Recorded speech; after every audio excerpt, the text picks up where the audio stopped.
Hello YouTube, Robin Hood Bricks here, and on the channel's second birthday we're going to do part 3 of our motorised bumper car ride. Yes, today is the second birthday for the channel, and what better way to celebrate than to finish off our bumper car ride, motorised in all its glory. So a quick recap of where we got to last time. Basically, we've finished the mechanism underneath the deck. We've now finished our 5 bumper cars, 4 of which are going around the main track in a loop and coming into a bit of contact every time they go around, and a 5th one that's kind of spinning on the spot, adding to the mayhem and making everything look a bit more random, I think. A lot of you thought that that was a really good addition and are really enjoying the build. And indeed, I had a lot of suggestions that I make this my next ideas submission for LEGO Ideas to try and make it into a real life set. And I think that's a good idea because it is rather fantastic. However, I did check the rules for making an ideas submission, and it is quite clear in those that you need to use genuine Lego parts and genuine Lego parts only, and also not use any super glue or anything like that. Now, as you'll remember, to get this wonderful motion, we've kind of cheated a couple of times in using super glue to attach our rare earth magnets to the chain pieces, and also, well, using the magnets themselves, which aren't official Lego pieces. So as it stands, I don't think we'll be able to make that submission stick. It will just get disqualified and it will all be a waste of time. Now, I have thought about trying to use what limited magnets there are that are official Lego magnets to try and kind of adapt this set to make it work. But I'm just really not sure that it's going to happen, because as we looked with all of those fridge magnets that we used in part 1 and part 2 to a degree, they're just too strong. And I think the reason why we get this such pleasing motion as we sort of go around with this sort of bouncing around is because we've got quite a strong magnet on the underside and a very small one in the car. And because it's actually loose underneath this shoe piece here, and you can hear it rattling around, I hope.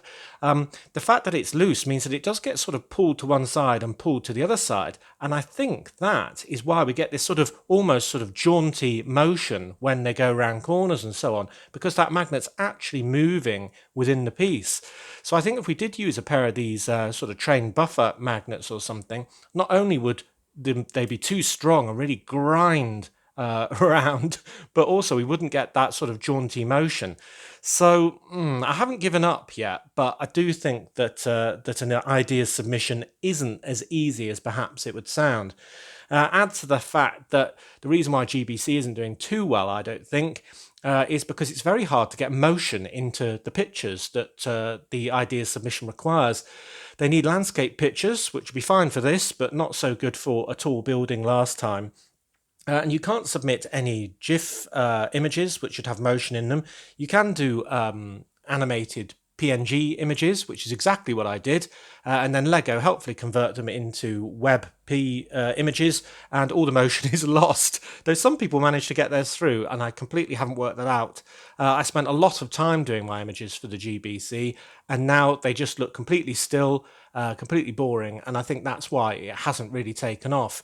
So unless you actually watch the video for the GBC factory, then it's just not very exciting build, and I fear this might go the same way. But that is much less of a problem than the magnet issue, I think. I mean, I did try just a pair of these sort of through this base plate, and they're just so strongly held. I mean, the sort of difficulty of pulling one apart is so much harder than this, which is they're just barely pulling. So yeah, I don't think that's going to work, but I haven't fully given up. So if you can think of a brilliant way using official Lego pieces, and then another way to actually attach something like this to the chain itself that's going to be reliable, then do get in touch. Anyway, that said, I did have some other ideas from you from the part 2. And the main one, which I got a lot, if I just sort of lift this off slightly, is to replace this second motor, which seems a little wasteful, I agree, with some sort of mechanism that would drive from either this gear wheel, or maybe this tyre wheel instead, and actually power this second bit of motion that the white car is on.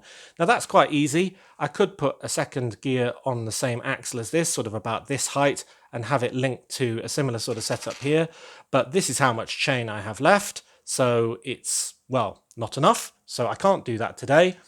Another way would be to get a whole load of big gears and have this one in here, but again, sort of at the level with that white brick sort of thing, have that meshing with another one, have that meshing with a third one, all at the same level or something like that, and sort of bring that motion from here over to here, sort of like that, and do it that way. And I think that would be possible as well, but I don't want to use up all these gears because I'm going to be using them on future ride builds pretty soon. So I probably will do one of those methodologies in due course, but not yet. So that was the main challenge that you gave me. Other ideas were to replace the base plate on the top because it's become already a bit scored by all these cars sort of going around. And some of you thought that that might be because of the bigger, stronger magnets that we used earlier. So you can probably see the course sort of getting bored into this plate. But then again, I've already got quite a circle forming here. I don't know if you can see that on these pictures, but and that's just from the lighter magnet that's underneath the white car. So I don't think that is necessarily a thing. Other suggestions were to add some stickers of some sort of skid marks, sort of tyre marks all over the track. Look through all of my stickers, don't have any skid marks at all, it would seem, so that's a shame, so I can't do that one. Another suggestion was to attach things to these antennae. Well, they're too thin. Down here is normal bar width, and then up here it's much thinner, so nothing will actually attach to that. No grabbers, no sort of connectors or anything like that. So we're going to have them au naturel, but I quite like them that way, so that's not too bad. And then the other suggestion that was quite common was to add stickers to these cars. Now, as you know, I don't have many stickers. Oh, well, all right. Yeah, I do have quite a lot of stickers. But I haven't got a whole lot that are appropriate, because if I've got 5 cars, you kind of want them to have the same sticker, or at least a very similar one on the front of each one, the same sort of style and size. And there's not many things where I've got 5 different ones, maybe in 5 different colours. So it's really difficult to find something that's appropriate. The only thing that I kind of had enough of was sort of hazard stripes that I could put on, because I've got absolutely loads of those. But I don't think we really want hazard stripes on ride vehicles. I think that would be very sort of industrial. Another suggestion was numbers, and I've got a few numbers left in the right size from the 853921 brick stickers pack on the extras line. I think that's still available. But I used these already on my golf course flags. So the 1 to 8 have already gone, the 9th hole being the one that swallows your ball, so it doesn't have a flag. And therefore, I've only got 0 to 4 left. So I could, number say this car appropriately 0 because it's going round and round. And the other one's 1 to 4, I suppose. Maybe put a number on the front because these black numbers aren't going to show up on the black spoiler. Yes, I could try that. I might just try 1-0 on the white one and see how that looks. But otherwise, I'm not sure that's going to work either.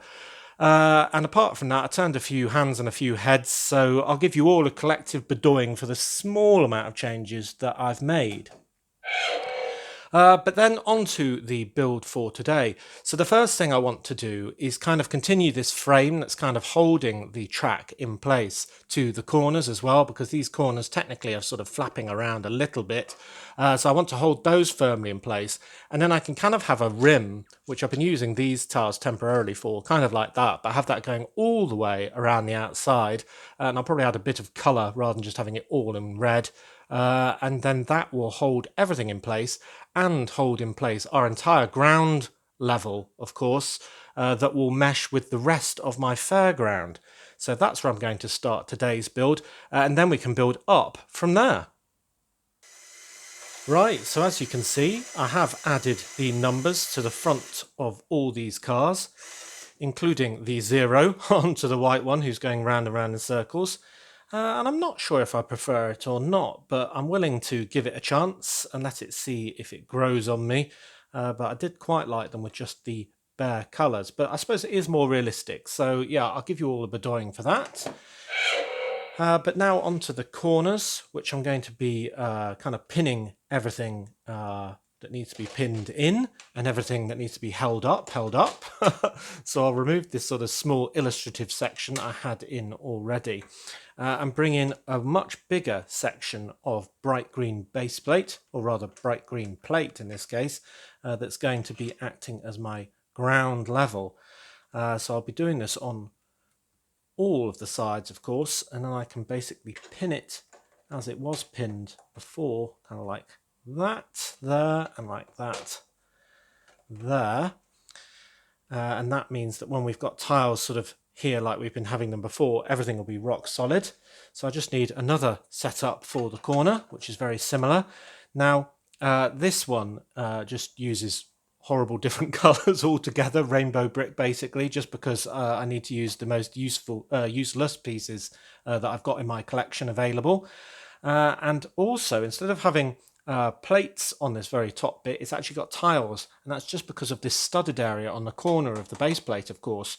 So if I used a tile with this section, it will be exactly the same height as this smooth section on some studs. So there's a plate under there and a tile under there. So it's all very precise. Quite interesting when using pieces like this upside down. Now I want this to be really bright and colourful, so it really catches the eye, because I want this to kind of be the centrepiece of my entire fairground, and I think it's worthy of that. So I'm going to use bright yellow and bright red throughout the surround. So I'm just going to have that on the corner, and then a very sort of stripy, almost circus sort of esque alternate stripes of red and yellow, just to really kind of make it pop. And because it's 2 bricks high, I'm just going to sort of repeat that theme on a level above. And this time I haven't got them all in a big construct, so I'll have to put them on one by one. And then these corners will kind of support some pillars which will hold up the roof and all the lighting and all that sort of stuff.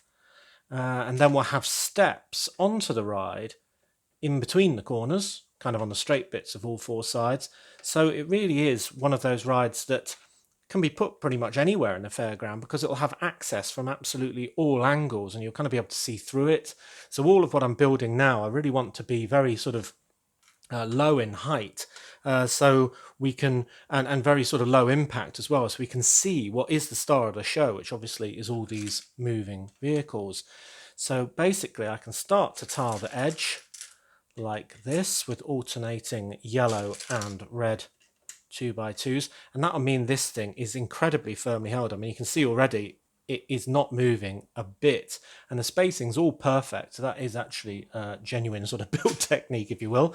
And then I can do some dark bluish grey steps for the next section and kind of build that along even more. So it's a really long sort of entry point. This will have to get rid of this brick and do it kind of like that. And that means that people can kind of access it from all over when it's time to change over the drivers and for you to have a go. So I'm just going to kind of continue this all the way around. So you'll see that it's going to be very firmly held, very bright on the corners, and with some steps up. So it kind of is linked in with our ground level, and everything beneath that you really won't see when we're in the Lego room. So I'm not going to do this 4 times on camera, but I am going to need to do it 4 times. So when we come back, we'll have a complete kind of green halo, so to speak, with this being incredibly bright all the way around. Okay, so I thought you'd want a view from above just before I seal it for the last time. So we've got the grass on the outside, which will become part of the continuous ground layer of the fairground. Got these very bright corners, 2 steps up on absolutely all sides for wonderful access. And I'll just put 1 line of these tiles on for now, because they're going to seal the whole thing in position once I put it in. And you can see the track marks that have been scored on by all of the going round so far. And that is a very tight fit indeed. So this is going absolutely nowhere. And I think this very colourful edge actually reminds me of a motor racing track, really, where they've sort of marked the corners in, well, usually white and red stripes, but yellow and red's not too far from that. So I quite like that racing look. But what I like even more, if I lift it up, is the very low profile we've got above ground level. Because if we're not going to see anything beneath the green layer, then it just looks like a very sort of basic platform, almost like that Friends Dodgems set that wasn't motorized. But we know there's an absolute load of workings underneath that are completely concealed. So that's really the exact kind of outcome I was going for. So I think that is definitely mission accomplished. Right, so I'm going to finish the edge, and then we'll have to think about the first structure that we're going to build on top. Alright, so here's our fully sealed in deck, and very bright it's looking as well. That's definitely going to attract the eye from all directions when it's in place in the fairground. And I've added a few jumper plates just so we can add some people where we want them. Now, I think a lot of people are going to want me to have fencing around the outside, or at least for a significant portion of it, so minifigures don't go where they're not supposed to and get sort of run over by a bumper car. But I'm not going to do that because I'm a big fan of having everything open so you can see it a lot better. So those health and safety police will have to put up with that, I think. That's a new one, isn't it? That's very interesting. So what I'm going to do next is build kind of the ticketing system, which for that I'm going to use 2 people on foot. So these are going to represent 2 carny people who are running the ride and keeping sort of money in their fanny packs, I think Americans call them. We call them bum bags. So I think both people will find that quite amusing that the other one calls it that. Bum bags and fanny packs.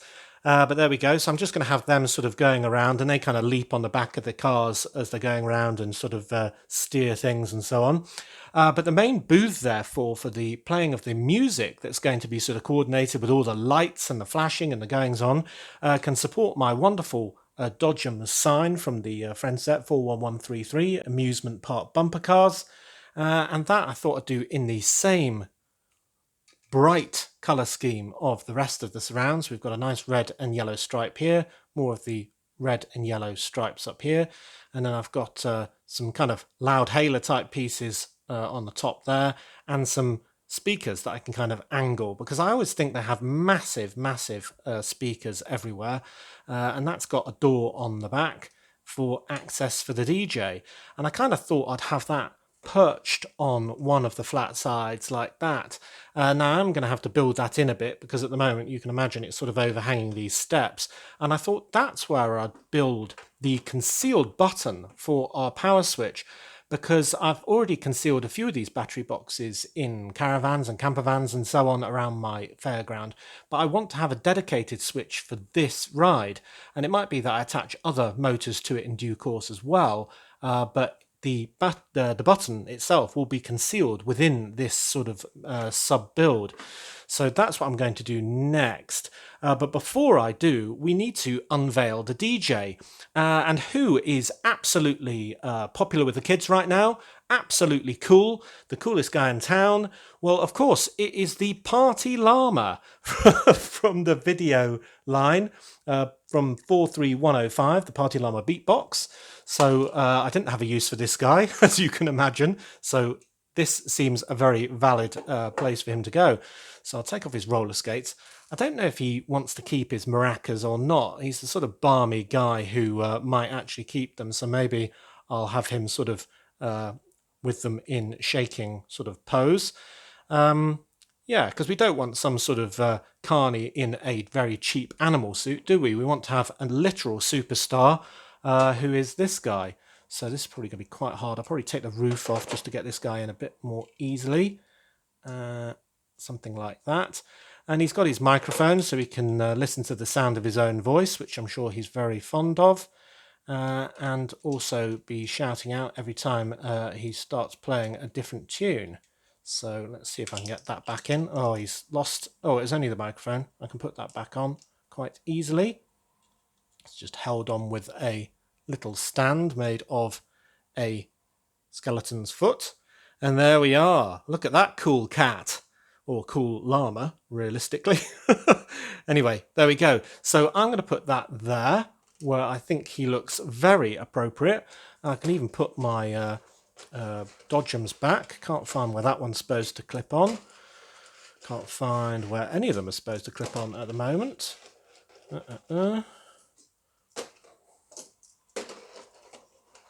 There's one. There's two. Oh, there's three. I'm thinking this one must be around here somewhere. Oh, there's that one. Nearly there. Let's see if we can let the motor pick this one up. There we go. So there is our DJ booth and our full bright surround with the cars in action. Yeah, I think that's looking pretty good. Oh, good contact there. So a very quick look from the other side at that. We've got it currently overhanging quite a bit, so we'll build that into some steps up, maybe even use some tread plate stickers, who knows. And then that's going to have this battery box kind of built into it as well. So what I'm going to have to do is kind of break into these steps, break into this floor level that I've only just added to enable us to get all of that in. But I think it'll be worth the disruption in the long run. Right, well that was very fiddly, but you can see the battery box is built into these steps now. I've had to completely redo this edge and take out all of this stuff and build a sort of bigger apron of green around to accommodate. So you can see it's kind of clean up to there, and that's the bit that's powering everything else. So far so good. And then on top of that, I'm going to just add this little setup, which just conceals another one of those shoe pieces, which will be pressing the button. So if I put that like that, then that will turn it on and off. And I think that conceals it really well. And essentially this will be, well, at the back of the ride from the viewing angle. So basically you won't be able to even see these steps particularly well. So it'll just be reaching behind and finding a very hidden invisible switch to make the whole thing, and potentially some other rides, go on and off. And then just to conceal that, obviously we'll be putting our DJ booth back on top. So these are actually now just steps up to it. And I've done it in this way that's easy to lift off. And indeed, this is relatively easy to lift off. And that's just so we can reach that charging hole for the rechargeable battery box, because obviously I'll need to recharge it from time to time. And I don't want to have to take all of this apart every time I want to do that. So yeah, I think that looks really good. Yeah, very subtle indeed. Right, with all the lower stuff done, I can talk about the superstructure. And the main thing here, I think, is to keep it at an absolute minimum so we can see the most possible of the ride and the colourful cars and all the motion and so on. So with that regard, I'm going to have just 4 columns, one in each of the corners, supporting kind of a rim, echoing this red and yellow sort of striped rim on the ground level, with nothing in the middle at all. Now, some people suggested I could use some Lego net pieces, or even modified plates with a kind of grid on it to represent the electric grid that powers the cars of these aerial pieces. But I think that's just going to cast everything into shadow, even a little bit, and that is going to be to its detriment, I think. So I'm going to keep it very simple indeed. So for each of the corners, I wanted to add as many lights as possible, and you'll agree that is quite a large number of lights, and I brought in the blue just to change the colour a little bit. And it's based around some bracket pieces on a column piece, one of these sort of supports with the lattice on, and I've got another one of the large speakers for each of the ones at the front, and that's just going to sit in the corner with gravity, because they're all going to be held together, and we haven't got any studs on this part. And that's also so I can lift off the entire lid when moving it or trying to do the recharging or something like that, and I've got a cable. So it will be useful to be able to lift all of this kind of relatively fragile top section off in one piece. So I've got another one of those for this corner, and again the speaker is kind of angleable, so I can make it sort of in a right angle to be blaring out some music. So I'm just going to lie those down for now while I'll show you the next one, which is yet another 2 columns with the lights facing towards the outside on both sides, and then a string of kind of revolving disco lights in a way, which will run from one side all the way to the other side above the DJ booth. And I've done that just with some 4 long bar pieces, or 3 long bar pieces in places as well, with kind of the 1x1 modified plate there holding on to a single light, and then it's just the Technic bits that are holding on to the sort of dome piece with a coloured shoe piece. So that looks kind of like some revolving disco lights to make it look rather fantastic, and the spacing is absolutely perfect to do that. So all of the bulb lights are facing out in 2 directions, and therefore we've got that going on in this corner here. So that's roughly what it looks like from this angle. Now I think I'm going to have to change my camera angle so I can get the top bit in, and you can see what that looks like as well. But just for a quick glance, it's basically a big square with a hole in the middle with loads more lights on the underside. Now this ride is getting harder and harder to fit in shot on my build desk as it gets bigger and bigger, but you get the idea. Let me just turn that off so I can talk better. Yeah, so here we are with the row of disco lights along the back. We've got our 4 columns and they're all holding up this kind of crazy checkered striped awning all the way around the outside, and I think that is the bare minimum, so we can see through from this high angle all of the motion, and from a lower angle obviously through the sides, and I think having it symmetrical so it's got nice clear views from all other angles makes it all the better. So it is very basic, but yeah, nothing complex is required. So yeah, I've got some more flags on the top just to make it even more interesting, and I just was playing around with my light pieces and these really sort of odd angled sort of modified plates, and I thought I'd make this kind of star shape almost just to give it a bit of a kind of tiara type look above the DJ booth, and that might be its crowning glory. Yeah, so there we go. There is, I think, for now, my finished motorised bumper car ride, or Dodgems. And very good it's looking too, I think. Cool. That's going to look great in the fairground.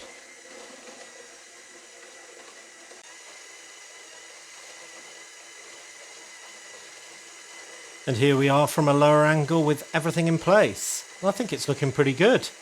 All the lights on the underside of here are only visible really from down here, but we've got the blaring speakers, you can imagine them pumping out the pop music, and the DJ booth with the wonderful llama, which is probably the best use for him I could ever have in my city, and of course the star of the show, the bumper cars, bumping into each other all the time.